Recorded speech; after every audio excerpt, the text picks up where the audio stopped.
하나님 말씀 보겠습니다. 역대상 9장 말씀입니다. 역대상 9장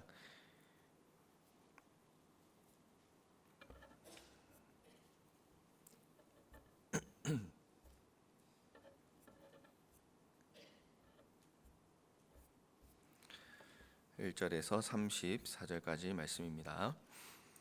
온 이스라엘이 그 계보대로 계수되어 그들은 이스라엘 왕조 실록에 기록되니라. 유다가 범죄함으로 말미암아 바벨론으로 사로잡혀 갔더니 그들의 땅 안에 있는 성읍에 처음으로 거주한 이스라엘 사람들은 제사장들과 레위 사람들과 느디님 사람들이라. 유다 자손과 베냐민 자손과 에브라임과 므낫세 자손 중에서 예루살렘에 거주한 자는 유다의 아들 베레스 자손 중에 우대이니 그는 암미우스의 아들이요 오므리의 손자요 이므리의 증손이요 바니의 현손이며 실로 사람 중에서는 맏아들 아사야와 그의 아들들이요 세라 자손 중에서는 여우엘과 그 형제 690명이며 베냐민 자손 중에서는 하스누아의 증손 호다위아의 손자 무슬람의 아들 살루요 여로함의 아들 이브니야와 미그라의 손자 우시의 아들 엘라요 이브니야의 증손 루엘의 손자 스바랴의 아들 무슬람이요 또 그의 형제들이라. 그들의 계보대로 계수하면 956명이니 다 종족의 가문의 우두머리들이더라. 제사장 중에서는 여다야와 여호야립과 야긴과 하나님의 성전을 맡은 자 아사랴이니 그는 힐기야의 아들이요 무슬람의 손자요 사독의 증손이요 무라요의 현손이요 아이두베의 오대손이며 또 아다야이니 그는 여로함의 아들이요 바수울의 손자요 말기야의 증손이며 또 마아세니 그는 아디엘의 아들이요 아세라의 손자요 무슬람의 증손이요 무실레미스의 현손이요 임멜의 오대손이며 또 그의 형제들이니 종족의 가문의 우두머리라. 하나님의 성전의 임무를 수행할 힘 있는 자는 모두 1760명이더라. 레위 사람 중에서는 무라리 자손 스마야이니 그는 핫숲의 아들이요 아스리감의 손자요 하사베의 증손이며 또 박박갈과 헤레스와 갈랄과 마따냐이니 그는 미가의 아들이요 시그리의 손자요 아삽의 증손이며 또 오바댜이니 그는 스마야의 아들이요 갈랄의 손자요 여두둔의 증손이며 또 베레갸이니 그는 아사의 아들이요 엘가나의 손자라. 느도바 사람의 마을에 거주하였더라. 문지기는 살룸과 악국과 달몬과 아이만과 그의 형제들이니 살룸은 그 우두머리라. 이 사람들은 전에 왕의 문 동쪽 곧 레위 자손의 진영의 문지기이며 고라의 증손 에비아삽의 손자 고레의 아들 살룸과 그의 종족 형제 곧 고라의 자손이 수종드는 일을 맡아 성막 문들을 지켰으니 그들의 조상들도 여호와의 진영을 맡고 출입문을 지켰으며 여호와께서 함께하신 엘르아살의 아들 비느아스가 옛적에 그의 무리를 거느렸고 무셀레미아의 아들 스가랴는 회막 문지기가 되었더라. 택함을 입어 문지기 된 자가 모두 212명이니 이는 그들의 마을에서 그들의 계보대로 계수된 자요 다윗과 선견자 사무엘이 전에 세워서 이 직분을 맡긴 자라. 그들과 그들의 자손이 그 순찰을 쫓아 여호와의 성전 곧 성막문을 지켰는데 이 문지기가 동서남북 사방에 섰고 그들의 마을에 있는 형제들은 이레마다 와서 그들과 함께 있으니 이는 문지기의 우두머리 된 레위 사람 넷이 중요한 직분을 맡아 하나님의 성전 모든 방과 곳간을 지켰습니다. 그들은 하나님의 성전을 맡은 직분이 있으므로 성전 주위에서 밤을 지내며 아침마다 문을 여는 책임이 그들에게 있었더라. 그 중에 어떤 자는 섬기는 데 쓰는 기구를 맡아서 그 수요대로 들여가고 수요대로 내오며 또 어떤 자는 성소의 기구와 모든 그릇과 고운 가루와 포도주와 기름과 유향과 향품을 맡았으며 또 제사장의 아들 중에 어떤 자는 향품으로 향기름을 만들었으며 고라 자손 살룸의 맏아들 마티자라 하는 레위 사람은 전병을 굽는 일을 맡았으며 또 그의 형제 그앗 자손 중에 어떤 자는 진설하는 떡을 맡아 안식일마다 준비하였더라. 또 찬송하는 자가 있으니 곧 레위 우두머리라. 그들은 골방에 거주하면서 주야로 자기 직분에 전념함으로 다른 일은 하지 아니하였더라. 그들은 다 레위 가문의 우두머리이며 그들의 족보의 우두머리로서 예루살렘에 거주하였더라. 아멘. 1장부터 시작되고 있는 이 족보의 이야기가 오늘 9장에 이르게 되었습니다. 1장부터 3장까지는 남유다 왕국의 중심이 되는 다윗 가문을 중심으로 아담부터 포로 세대까지의 족보를 우리가 살펴보았었습니다. 4장부터 8장까지는 이스라엘의 조상이라고 우리가 이야기할 수 있는 야곱의 12아들에서부터 바벨론 포로까지의 족보를 지파별로 정리하면서 하나님께서 이스라엘의 그 각 세대를 통하여 이루어 오셨던 일들을 돌아보는 그런 시간들을 가졌습니다. 오늘 읽은 9장의 말씀은 바벨론 포로에서 이스라엘로 돌아오게 되는 귀한 자들의 그 족보를 이야기하고 있습니다. 바벨론에서 고향으로 돌아와서 예루살렘에 정착하게 된 이 백성들은 특별히 이제 유다와 베냐민 지파를 중심으로 말씀은 기록을 하고 있습니다. 그리고 10절부터의 말씀을 보면 제사장 가문들의 명단, 또 문지기들의 명단, 또 찬양단의 명단, 또 여러 가지 임무를 맡은 레위인들의 명단이 오늘 말씀 가운데 기록이 되고 있습니다. 오늘도 이어지는 이 족보의 이야기를 통해서 우리가 두 가지의 내용을 좀 정리하고 또 그 주신 말씀을 가지고 오늘 내 삶을 또 점검하고 주님이 원하시는 삶으로 살아가는 그런 결단의 이 아침의 시간이 되기를 바랍니다. 두 가지의 내용을 살펴보려고 합니다. 먼저 1절부터 9절까지의 내용을 살펴보면서 우리의 삶의 변화는 결국 신앙의 회복에서 출발한다라는 것을 말씀을 통해서 발견을 하게 됩니다. 바벨론 포로 생활을 하던 유대인들이 바사왕 고레스의 칙령을 통해서 이스라엘로 돌아오게 되는 정말 예상하지 못하고 또 기적 같은 일들이 일어나게 됩니다. 그 고레스의 마음을 하나님께서 만져주시는 그런 이제 기적이 일어나게 되는 것이죠. 바벨론 포로 생활을 하다가 본국으로 이제 돌아오게 되는데 오늘 족보는 이제 그 상황을 잠시 묘사를 하고 있습니다. 이 돌아오게 되면서 가장 먼저 소개되는 사람이 누구인가 이제 말씀은 이야기를 하는데요. 2절 말씀에 보면 이렇게 말씀을 합니다. 그들의 땅 안에 있는 성읍에 처음으로 거주한 이스라엘 사람들은 제사장들과 레위 사람들과 느디님 사람들이다 말씀을 하고 있습니다. 처음으로 돌아왔던 사람이 제사장, 레위인 그리고 느디님 사람들이었다는 이야기죠. 이 사람들은 하나님의 성전에서 섬김의 직무를 감당한 사람들입니다.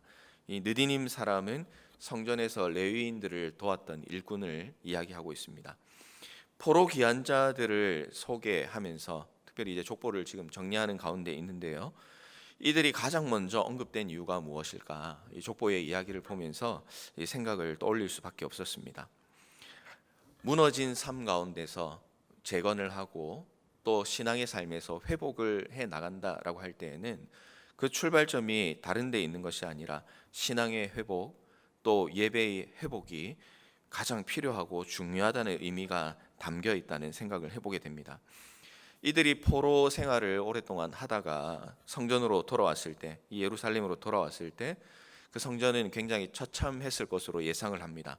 불타고 무너진 성전, 봉사할 수 있는 그런 여건, 절차에 따라서 하나님 앞에 예배를 드릴 수 있는 그런 상황이 아니었습니다. 그러나 하나님은 이 이스라엘 백성들의 회복을 약속하셨고 그리고 그들이 돌아오게 되었을 때 하나님께서는 이 예배를 회복할 수 있는 이들을 가장 먼저 도착하게 해 주셨다는 것입니다. 그들이 가서 한 일도 역시 마찬가지입니다. 성전을 재건하고 예배를 회복하고 무너졌던 신앙을 돌이키는 것이 그들이 했던 일이었습니다. 쉬운 일은 아니었습니다. 그러나 그들은 회복을 위해서 최선을 다하게 됩니다. 이들이 중심이 되어서 성전이 재건되기 시작했고 특별히 에스라 3장 말씀에 가보면 이전과 같은 그런 모습으로 하나님을 섬기는 그런 정말 감동의 모습이 나오는 것을 우리가 발견하게 됩니다. 하나님을 사랑하고 섬길 때 이스라엘의 역사가 새로운 희망을 가지게 되었습니다. 오늘 살아가는 우리도 역시 마찬가지입니다. 때로는 우리의 삶이 무너지고 우리의 삶이 황폐해져 있는 그런 순간들이 있습니다. 오늘 우리의 삶들을 돌아봐도 하나님이 원하시는 길로 가지 못하고 좌나 우로 치우친 부분도 있고, 또 하나님이 기뻐하시지 않는 그런 모습으로 우리가 살아가면서 정말 하나님 앞에서 부끄러운 그런 삶들이 우리 가운데 여전히 남아있을 때를 발견할 때도 있습니다. 그런 어렵고 황폐한 순간, 또 우리의 삶이 무너져서 어떻게 해야 할지 모르는 그 순간에 우리의 삶이 변화되고 회복되고 하나님께서 기뻐하시는 삶을 살아가는 것은 결국 우리의 신앙의 회복이 일어날 때, 우리의 신앙뿐만 아니라 우리의 삶 전반이 하나님께서 기뻐 받으시는 삶으로 변화될 수 있다 하는 것을 오늘 이 말씀을 통해서 우리는 생각해 볼 수가 있는 것입니다. 가장 기본적인 것부터 매일 우리가 점검을 해야 되겠습니다. 그래서 우리의 삶 가운데 우리는 완벽한 존재가 아니기 때문에 늘 부족한 그리고 실수를 인정하면서 회개의 기도와 감사의 찬양, 또 때로는 능력의 말씀으로 우리가 살아간다면 우리는 무너진 삶이 아니라 성령 충만한 삶을 살아갈 수 있게 된다는 사실을 여러분 오늘 이 말씀을 통해서 꼭 기억하시기를 바랍니다. 우리의 기초를 날마다 점검하고 앞서 드린 찬양처럼 우리의 물질이나 우리의 시간, 또 우리의 가정, 또 내가 하는 그 모든 일들의 관리를 내 중심이 아니라 하나님 중심으로 돌아보고, 또 그로 말미암아 주님이 주시는 그런 복되고 기쁜 삶을 오늘 하루도 주님 앞에서 멋지게 살아가시는 그런 모든 성도님들 되시기를 주님의 이름으로 부탁을 드립니다. 두 번째로는 이 10절부터 34절까지의 말씀을 보면서 여러 가지 이제 섬김의 그런 모습들이 나오고 있습니다. 그래서 우리가 섬김의 자리, 어떤 섬김의 자리에 있든지 이것이 하나님께서 우리에게 주신 자리임을 기억하고 기쁨과 감사로 나아가야 되겠다라는 그런 생각을 해보게 됩니다. 여러 가지 직분에 대해서 설명을 하는데요. 본문 22절 말씀에 보면 특히 이제 택함을 받아서 문지기 된 자가 212명이다라고 이렇게 이야기를 합니다. 다윗과 사무엘이 이 직분을 맡겼다고 기록을 하죠.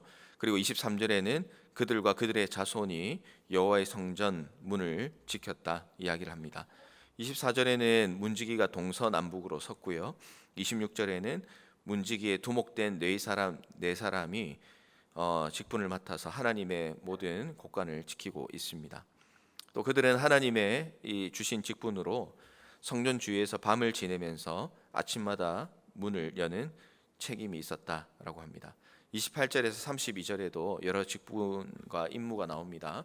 어떤 자는 기구를 맡아서 수요대로 들여가고 내오는 일을 하고, 어떤 자는 성소의 기구와 또 모든 그릇, 또 고운 가루, 포도주, 기름, 유향, 향품을 맡고, 또 어떤 사람은 향기름을 만들기도 하고요.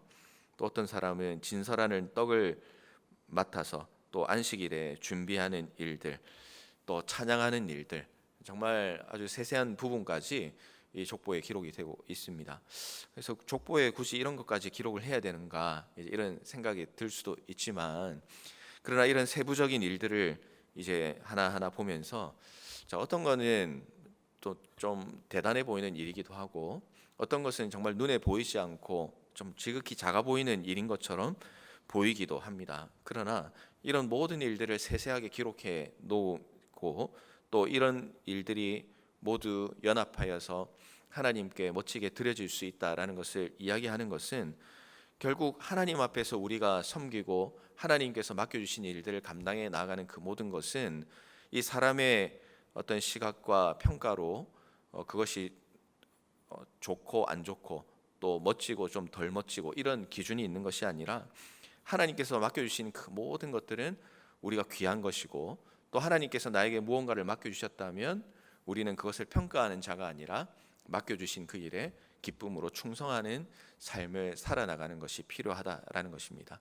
나에게 맡겨주신 그 일을 귀하게 여기고 또 감사함으로 일들을 해나갈 때 그 모든 것이 합력하여 선을 이루고 또 하나님의 귀한 일들을 이루어 나가는 그런 삶이 될 수 있다는 것을 오늘 이 여러 가지 직부와 임무를 통해서 다시 한번 생각을 해볼 수 있게 되는 것 같습니다. 사랑하는 성도 여러분, 이 성전 안에서 하는 그 모든 일, 하나님께서 맡겨주신 그 모든 일은 존귀한 일입니다. 어느 것 하나 천한 일이 없는 것입니다. 교회와 신앙생활도 마찬가지입니다. 우리에게 하나님께서 맡겨주신 특별히 이제 직분 자체가 사람이 맡기고 사람이 정한 것이 아니라 하나님께서 나에게 맡겨주셨다라는 것을 알면 그때의 그 일이 얼마나 소중하고 감사한지를 깨닫게 됩니다. 오늘 교회 안에서의 섬김과 헌신도 다양합니다. 목자로, 교사로, 또 때로는 목회자로, 설교자로, 찬양대로, 또 여러 기관으로, 또 주방으로 정말 다양하게 있습니다. 그 중에 어느 것 하나 더 중요하거나 덜 중요하지 않은 것이 없다는 것이죠. 모두 다 존귀하고 중요한 일이다 하는 것을 다시 한번 우리가 기억해야 될 것입니다. 세상에서 누리는 어떤 것과도 비교할 수 없는 것이 하나님께서 우리에게 맡겨주신, 사랑하는 자녀에게 맡겨주신 직분과 사명입니다. 내가 하고 있는 일들이 별로 중요해 보이지 않고 또 커 보이지 않는다 하더라도 그것이 하나님께서 나에게 맡겨주신 일이다라는 확신이 있다면 그것으로 인하여서 기뻐하시기를 바랍니다. 하나님은 우리가 크고 작은 열매를 맺는 것보다는 우리에게 맡겨주신 일에 감사하면서 또 그 일에 성실함으로 감당하기를 원하고 있습니다. 하나님은 그런 마음의 자세를 귀하게 여기시는 것입니다. 오늘 우리 각자에게 하나님께서 맡겨주신 사명과 또 직분은 무엇입니까? 또 그 직분과 사명을 감당해 나가면서 어떤 마음과 어떤 자세로 우리는 오늘 그것들을 바라보고 또 경험하고 계십니까? 맡은 일에 최선을 다하고 충성하시기를 바랍니다. 이름 없이 빚도 없이 감사하며 섬기는 자에게는 하나님께서 세상이 줄 수 없는 위로와 평강과 기쁨을 주시겠다고 약속을 하셨습니다. 너희 수고가 주 안에서 헛되지 않다 하고 권면한 바울의 말을 우리가 기억하면서 하나님은 우리의 수고와 열심을 아시고 반드시 하늘의 상급을 준비해 주실 것이라는 그 믿음으로 우리 주님께서 주신 그 일들을 기쁨으로 감당해 나가시기를 바랍니다. 오늘 하루를 살아갈 때에도 우리 주님 앞에서 기쁨으로 충성하고 또 무엇보다 우리에게 이런 놀라운 새로운 삶을 허락해 주신 하나님 앞에 감사의 삶을 사셔서 오늘도 세상과 동행하는 삶이 아니라 주님과 동행하는 기쁨을 누려 나가시는 우리 모든 성도님들 되시기를 주님의 이름으로 축원합니다. 우리 하나님 앞에